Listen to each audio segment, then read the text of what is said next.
If I have a quarrel, well, I do have a quarrel, about the literal interpretation of texts, fundamentalism, I have a quarrel about people who think that the book of Genesis is literally true.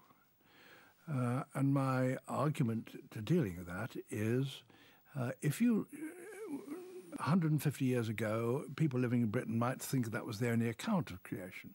But we now know that societies all around the world each have their own account. Each has felt the necessity to explain why it is that they, human beings, are here.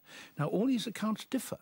If you go to Thailand, they believe there was, in the first beginning of creation, there was a sea of milk, there was a huge snake in it, and there were demons pulling it and churning it, and when the curds came out, they told the human being. If you go to the Aboriginals, they believe that the human beings were coughed up by a giant snake which became a rainbow in the sky. You can produce hundreds of them. How are you to choose them? Which is correct?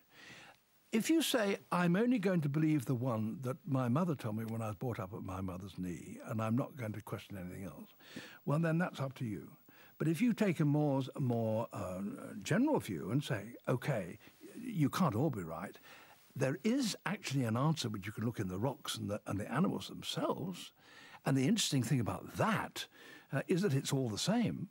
No matter where you come from, whether you're an Australian or Aboriginal or European or whatever, then that's the one I go for. I can't help thinking of when I have, for example, taken off the top of a termite hill, and I've seen termites in there, all busying about building walls, looking after the queen, caring for the pupae, clearing the nest, all busy about it.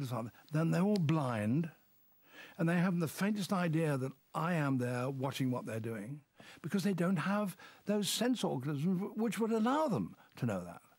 And I do sometimes feel that maybe I'm lacking in some sense organ, and I don't know whether there's anybody else involved in all this sort of thing.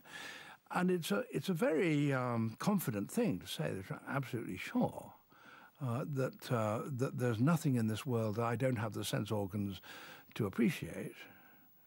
That would be my position.